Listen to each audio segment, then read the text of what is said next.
سنیے میرے بھائیوں، حضرت معاذ کہتے ہیں کہ اللہ کے رسول صلی اللہ علیہ وسلم نے مجھے 10 باتوں کی وصیت کی. یہ 10 چیزیں ہم غور کریں گے اور ہر آدمی سوچے کہ یہ اسلام کا حصہ ہیں، یہ کتنی چیزوں پر ہم عمل کر رہے ہیں. پہلی چیز، اے معاذ لا تشرک باللہ شیئا ان قتلت او حرقت. اے معاذ، اللہ کے ساتھ کبھی بھی کسی بھی حال میں کسی کو شریک مت کرنا، شرک مت کرنا. لا تشرک باللہ ان قتلت او حرقت. اگر تجھے کاٹ دیا جائے، قتل کر دیا جائے، او حرقت یا تجھے جلا کر راکھ کر دیا جائے. اب شرک کے لیے کفر کرنا جائز ہو جاتا ہے، لیکن شرک کرنا ادھر بھی جائز نہیں ہے. مثلا کوئی شخص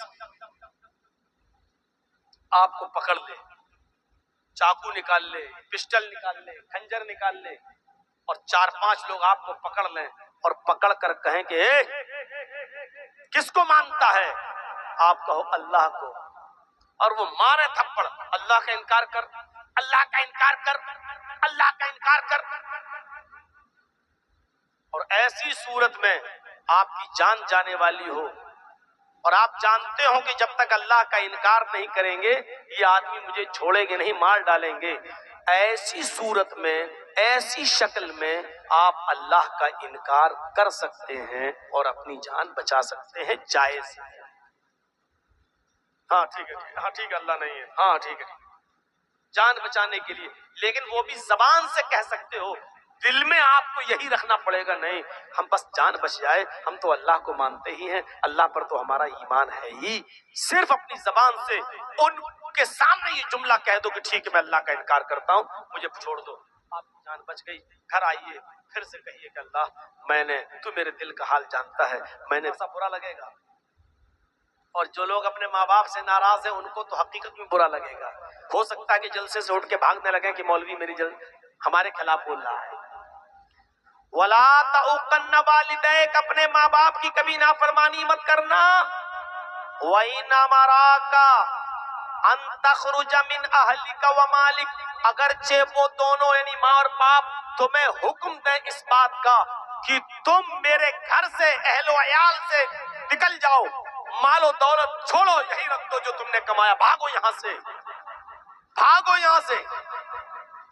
ان تخرج من اہلک و مالک، اگر وہ تمہیں تمہارے مال سے بے دخل کر دیں اور تمہارے اہل و عیال یعنی بیوی بچوں سے بھی بے دخل کر دیں تو تمہیں اپنے بیوی بچوں کو چھوڑنا پڑے گا اور اپنا کمایا ہوا مال بھی چھوڑنا پڑے گا.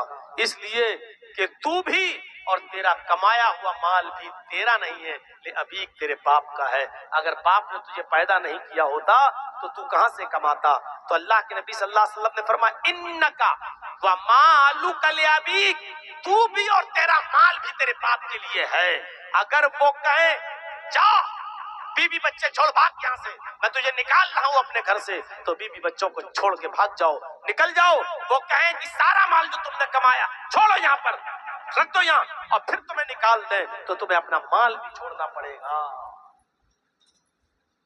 اپنا مال کیا چھوڑو گے اپنے باپ کو؟ باپ کی تو وراثت میں تو پھل پھول رہے ہو، باپ کے مرنے کا انتظار کر رہے ہو کب مرے اور یہ حصہ ہمیں ملے. میرے بھائیوں وہ اپنا مال باپ کے لیے کیا چھوڑ کر بھاگے گا؟ یہاں ماں باپ کا مقام و مرتبہ بتایا جا رہا ہے کہ کتنا اونچا ہے، کہ کبھی بھی کسی بھی حال میں ان کی نافرمانی نہیں کرنا ہے. حضرت ابراہیم علیہ السلام اپنے بیٹے اسماعیل سے ملنے گئے بہت دنوں کے بعد. وہ ملک شام میں تھے، جب ان سے ملنے کے لیے گئے دروازے کو کھٹکھٹایا. اسماعیل علیہ السلام کی بیوی نے دروازہ کھولا. اسماعیل کی بیوی نہیں جانتی تھی کہ یہ میرے شوہر کے باپ ہیں، یعنی میرے سسر ہیں، معلوم نہیں تھا ان کو. اور ابراہیم علیہ السلام یہ جانتے تھے جب یہ عورت نے دروازہ کھولا تو یہ میرے بیٹے کی بیوی ہی ہوگی. پوچھا بیٹی مجھے اسماعیل سے ملنا ہے. بہو نے جواب دیا بزرگوار سے کہ اسماعیل تو گھر پہ ہے نہیں, وہ تو جنگل کی طرف گئے ہوئے ہیں, گھر میں کھانے پینے کو کچھ نہیں تھا اس لیے شکار کرنے کے لیے گئے. کوئی جانور جو حلال ہوگا اس کا شکار کر کے لائیں گے تب کھانا بنے گا, وہ گھر پہ نہیں ہے. ابراہیم علیہ السلام نے باتوں میں پوچھ لیا بیٹی گھر کا گزر بسر تمہارا کیسا چلتا ہے, کیا حال ہے تمہارے گھر کا؟ کہنے لگی بہت برا, انتہائی غریبی میں میری زندگی گزر رہی ہے. صبح اگر کھانے کو مل جاتا ہے تو شام کو بھوکی سوتی ہوں, اور شام کو اگر کھانے کو مل جائے تو دوسرے دن صبح بھوکا اٹھنا پڑتا ہے, اور پھر کھانے کو کچھ نہیں.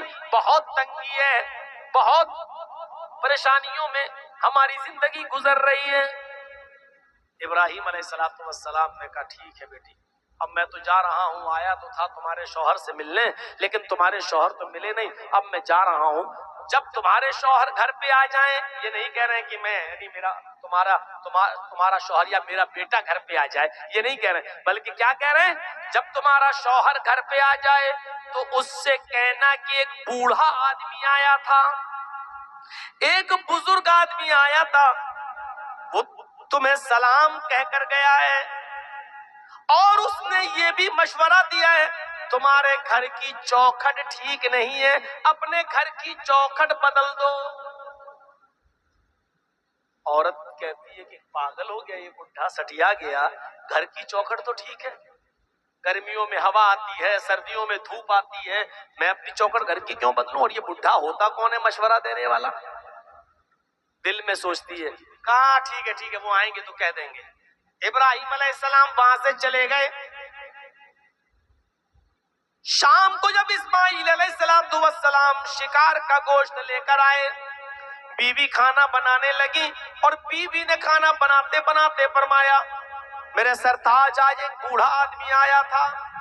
اچھا کچھ کہہ رہا تھا, اس نے آپ کو سلام کہا. سلام کا نام سنا اسماعیل سمجھ گئے, ایک دم صحیح سے بیٹھ گئے. اچھا بوڑھا آدمی آیا تھا مجھے سلام بولا ہے, کہ ہاں وہ آپ کو سلام بول کر گئے. وعلیکا وعلیہ السلام وعلیکی وعلیہ السلام, ان پر بھی سلامتی ہو تم پر بھی سلامتی ہو. اور کچھ کہا انہوں نے؟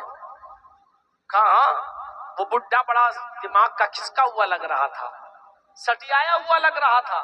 کہا کیوں؟ کہا وہ کہہ رہا تھا کہ جب تمہارے شوہر گھر پہ آ جائیں تو ان سے کہنا کہ تمہارے گھر کی چوکھٹ ٹھیک نہیں ہے, اس کو بدل دو, چینج کر دو, گھر کی چوکھٹ ٹھیک نہیں ہے. اسماعیل علیہ السلام نے کہا میری بیوی اس نے تم سے کچھ پوچھا تھا؟ کہا اس نے پوچھا تھا گھر میں گزر بسر کیسی چل رہی, جو حقیقت تھی میں نے بتا دیا, میں نے کہہ دیا کہ اچھی نہیں چل رہی ہے. صبح کھا لو تو شام کو بھوکا سونا پڑتا ہے, اور شام کو کھا لو تو صبح بھوکا اٹھنا پڑتا ہے, پھر کچھ ملتا ہی نہیں. بڑی تنگی میں, بہت ہی پریشانی میں ہماری زندگی گزر رہی ہے. فرمایا میری بیوی وہ بزرگ بڈھا میرا باپ تھا, تم اس کی بہو, اس نے مجھے سلام کہا ہے, میں نے جواب دے دیا ہے. اس نے کہا گھر کی چوکھٹ بدل دو, تو اس چوکھٹ کو بدلنے کی بات نہیں کہی تھی. اس نے چوکھٹ کو بدلنے کا مطلب یہ تھا کہ تم اللہ کی نافرمان بندی ہو, ناشکری بندی ہو. تم نے کہا گھر کی گزر بسر اچھی نہیں چل رہی ہے, تمہیں تو کہنا چاہیے تھا کہ الحمدللہ اللہ کا شکر ہے اس نے جس حال میں بھی رکھا ہے ہماری زندگی بڑی اچھی گزر رہی ہے, اللہ نے جس حال میں رکھا ہے میں خوش ہوں. تمہیں یہ کہنا تھا, لیکن تم نے کہا بڑی تنگی میں گزر رہی ہے, تم نے اللہ کی ناشکری کی ہے, اس لیے میرے باپ نے مجھے حکم دیا ہے اپنے گھر کی چوکھٹ بدل دو. اس کا مطلب یہ ہے کہ میرے باپ یہ کہہ کر گئے ہیں کہ اپنی بیوی بدل دو. ایسی ناشکری اور نافرمان بیوی کو تم اپنی بیوی نہ رکھو, اس کو طلاق دے دو. او میری بیوی، میں سب کچھ مان سکتا ہوں لیکن اپنے باپ کی نافرمانی نہیں کر سکتا، جا میں تجھے طلاق دے رہا ہوں۔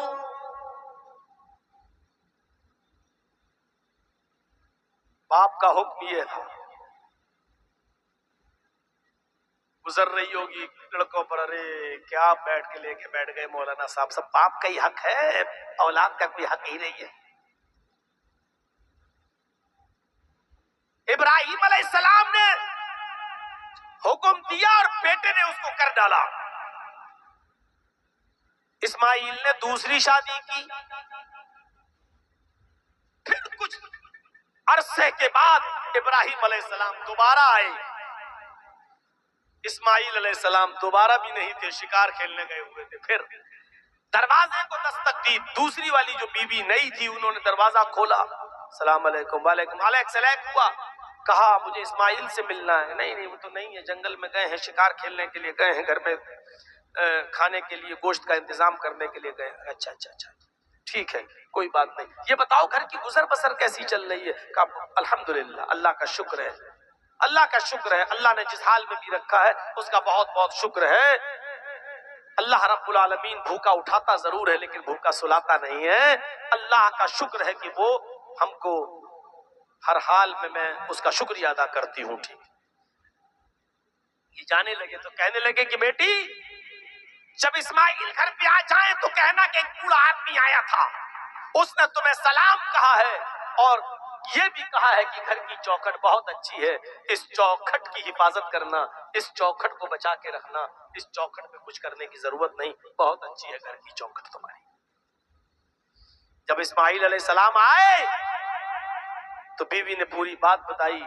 اسماعیل علیہ السلام نے اللہ کا شکر ادا کیا اور کہا میری بیوی جانتی ہو وہ کون تھے؟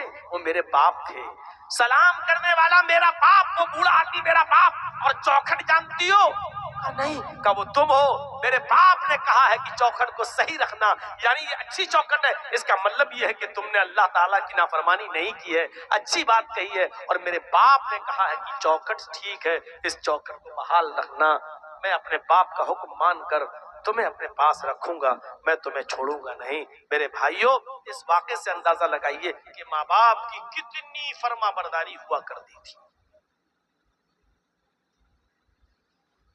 اللہ تعالیٰ نے والدین کے تعلق سے فرمایا وَقَضَىٰ رَبُّكَ أَلَّا تَعْبُدُوا إِلَّا إِيَّاهُ وَبِالْوَالِدَيْنِ إِحْسَانًا، تم ہر حال میں اللہ ہی کی عبادت کرنا، اللہ کے علاوہ کسی اور کی عبادت نہ کرنا۔ وَبِالْوَالِدَيْنِ إِحْسَانًا، اور اپنے والدین کے ساتھ احسان کرنا، اپنے باپ کے ساتھ اچھا سلوک کرنا، اپنے والدین کے ساتھ اچھا برتاؤ کرنا۔ احسان کہا ہے، احسان جانتے ہو کس کو کہتے ہیں؟ وَبِالْوَالِدَيْنِ إِحْسَانًا، اپنے ماں باپ کے ساتھ احسان کرو، اچھا سلوک۔ احسان کے اندر ہر نیکی شامل ہے، ہر نیکی شامل ہے، صرف یہی نہیں کہ اپنے باپ کی بات مان لی بس ہو گیا۔ اگر باپ بیمار ہے تو اس کا علاج کرانا یہ احسان ہے۔ باپ اٹھ نہیں پا رہا ہے، اس کو اٹھانا اور گود میں لے کر اس کو اس کے بستر پہ بٹھانا یہ احسان ہے۔ باپ بستر پہ لیٹا ہوا ہے، کہہ رہا بیٹے مجھے دروازے کے باہر کرسی لگا کر بٹھا دو، تھوڑی دیر میں باہر کی ہوا کھانا چاہتا ہوں، اور وہ اٹھ نہیں پاتا ہے، تو باپ کے لیے وہ کرسی دروازے کے باہر رکھنا اور اپنے باپ کو اپنی کمر پہ لاد کے لے جا کر اس کرسی پر بٹھا دینا یہ نیکی میں، احسان میں شامل ہے۔ ذرا غور کرو کہ ایک صحابی اپنی ماں کو جو اندھی تھی اور ہاتھوں سے کوڑی تھی اور پیروں سے لنگڑی تھی، دانت نہیں تھے منہ میں، اس نے کہا میں عمرہ کرنا چاہتی ہوں، طواف کرنا چاہتی ہوں خانہ کعبہ کا۔ اس کا بیٹا اس کو خانہ کعبہ کی طرف لے گیا۔ اب لنگڑی تھی تو بیچاری چل نہیں سکتی تھی، اندھی تھی دیکھ نہیں سکتی تھی، اس لیے بیٹے نے اس کو اپنے کاندھوں پر لاد لیا، اپنے کاندھوں پر سوار کر لیا، اپنی گود میں اس کو اٹھا لیا اور پیٹھ پر سوار کر لیا، اور اس کے بعد بیٹا اپنی ماں کو طواف کرانے لگا۔